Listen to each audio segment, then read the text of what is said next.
Assalamualaikum warahmatullahi wabarakatuh.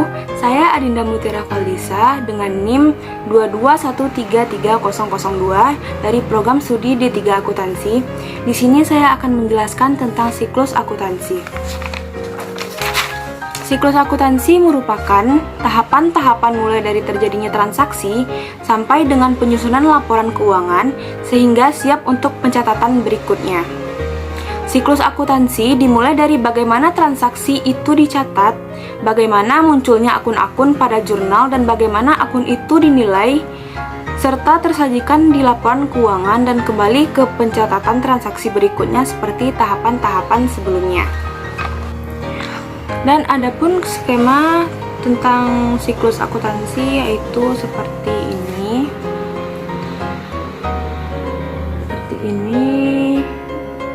Yang pertama ada transaksi, lalu ada jurnal umum atau jurnal khusus, yang ketiga buku besar, setelah itu neraca saldo, setelah itu jurnal penyesuaian,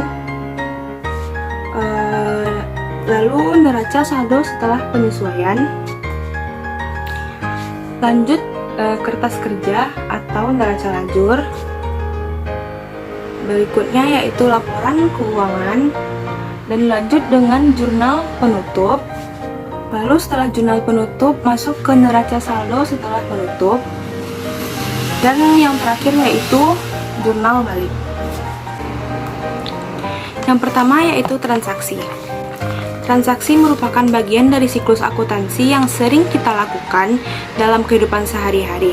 Transaksi adalah seluruh kegiatan atau suatu kondisi dalam perusahaan yang mengakibatkan perubahan terhadap harta, utang, dan modal perusahaan sehingga harus diproses melalui pencatatan sampai dengan disajikan dalam bentuk laporan keuangan yang disebut dengan bukti transaksi. Yang kedua yaitu jurnal. Setelah transaksi sudah terjadi dan bukti transaksi sudah tersedia, langkah selanjutnya adalah mencatat transaksi tersebut ke dalam jurnal perusahaan dalam urutan kronologis. Perlu diperhatikan dalam mendebit dan mengkredit akun harus selalu balance. Jurnal ada dua, yaitu jurnal umum dan jurnal khusus.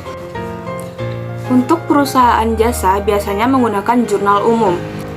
Sedangkan untuk perusahaan dagang biasanya menggunakan jurnal umum dan jurnal khusus karena pada perusahaan dagang ada beberapa transaksi yang sama kejadiannya.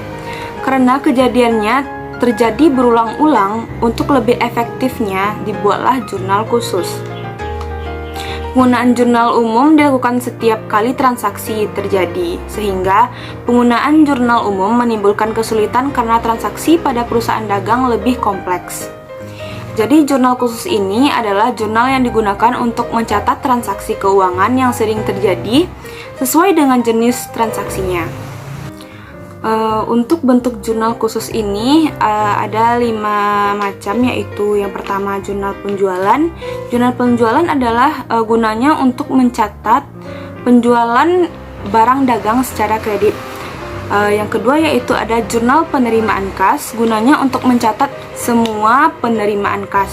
Nah, yang ketiga ada jurnal pembelian, gunanya untuk mencatat semua pembelian secara kredit. Yang keempat ada jurnal pengeluaran kas, gunanya untuk mencatat semua pengeluaran kas. Yang kelima ada jurnal umum. Jurnal umum pada perusahaan dagang itu biasanya digunakan untuk mencatat transaksi yang jarang terjadi. Selanjutnya, siklus akuntansi yang ketiga yaitu buku besar. Buku besar merupakan suatu buku yang berisi kumpulan akun atau perkiraan yang telah dicatat dalam jurnal. Akun-akun tersebut digunakan untuk mencatat secara terpisah aktiva, kewajiban atau hutang dan ekuitas. Pada buku besar ini kita mengelompokkan akun-akun yang sama dan lalu kita posting. Perusahaan juga bisa memposting jurnal umum atau jurnal khusus untuk hutang dan piutang ke buku besar pembantu hutang dan piutang.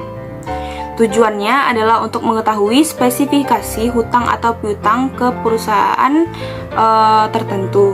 Buku besar pembantu ini digunakan untuk mencatat akun tertentu sesuai dengan nama pemasok atau pelanggan dan perubahannya secara terperinci. Pencatatannya seharusnya secara kronologis, yaitu ketika dari jurnal khusus bersamaan pula diposting ke buku besar pembantu. Dan yang keempat ada neraca saldo. Saldo akhir di buku besar dikelompokkan menjadi satu untuk membuat neraca saldo. Neraca saldo gunanya untuk mengukur apakah pekerjaan kita sudah benar. Pada neraca saldo diketahui posisi debit dan kredit semua akun. Lalu selanjutnya ada jurnal penyesuaian. Jurnal penyesuaian ini dibuat pada akhir periode akuntansi untuk menyesuaikan perubahan-perubahan saldo dalam akun yang ada dan harus mencerminkan nilai saldo yang sebenarnya. Pembuatan jurnal penyesuaian ini karena akibat terjadinya transaksi yang berpengaruh kepada sejumlah akun perusahaan dan terkadang memunculkan kehadiran akun baru. Jadi, jurnal penyesuaian ini digunakan untuk menyesuaikan saldo-saldo yang ada di neraca saldo agar menggambarkan kondisi yang sebenarnya. Setelah jurnal penyesuaian, ada neraca saldo setelah penyesuaian. Yang neraca saldo setelah penyesuaian ini merupakan tahap penyesuaian neraca saldo dengan jurnal penyesuaian yang menghasilkan neraca saldo setelah disesuaikan. Selanjutnya ada kertas kerja atau neraca lajur atau bisa kita bilang worksheet. Kertas kerja ini digunakan untuk membantu mempermudah penyusunan laporan keuangan. Kertas kerja terdiri dari kolom-kolom neraca saldo, kemudian jurnal penyesuaian, neraca saldo setelah penyesuaian dan neraca, yang mana masing-masing terdiri dari kolom debit dan kredit. Yang kedelapan ada laporan keuangan. Laporan keuangan adalah catatan informasi keuangan suatu perusahaan pada suatu periode akuntansi yang dapat digunakan untuk menggambarkan kinerja perusahaan tersebut. Laporan keuangan terdiri dari yang pertama ada neraca. Neraca adalah laporan yang menunjukkan posisi keuangan seperti aset, liabilitas, dan ekuitas pada tanggal tertentu. Yang kedua yaitu laporan laba rugi. Laporan laba rugi adalah laporan yang menunjukkan pendapatan dan beban pada periode tertentu. Yang ketiga yaitu ada laporan perubahan modal atau ekuitas, yaitu laporan yang menunjukkan posisi modal dan perubahannya selama periode tertentu. Lalu ada laporan arus kas, laporan yang menggambarkan perubahan posisi kas dalam suatu periode akuntansi. Selanjutnya yang ke-9 ada jurnal penutup. Jurnal penutup ini digunakan untuk menutup akun-akun nominal karena akun nominal tidak digunakan lagi atau sudah berhenti pada periode ini saja. Lalu selanjutnya yang ke-10 ada neraca saldo setelah penutup. Pada neraca saldo setelah penutupan ini tidak akan muncul akun nominal. Pada neraca saldo setelah penutup hanya memunculkan akun real karena akun nominal sudah ditutup pada jurnal penutup. Selanjutnya yang terakhir yaitu jurnal balik. Jurnal balik merupakan jurnal kebalikan dari jurnal penyesuaian yang dilakukan pada awal periode berikutnya. Jurnal pembalik tidak membalik semua jurnal penyesuaian.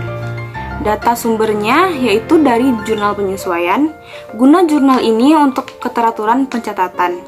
Jurnal balik dibuat pada awal periode berikutnya. Jurnal penyesuaian yang dibalik yaitu seperti piutang pendapatan, utang beban, beban dibayar di muka apabila di awal dicatat sebagai beban. Dan yang terakhir itu pendapatan diterima di muka apabila di awal dicatat sebagai pendapatan. Baiklah, mungkin hanya sekian penjelasan tentang materi siklus akuntansi dari saya. Wabillahi taufik wal hidayah. Wassalamualaikum warahmatullahi wabarakatuh.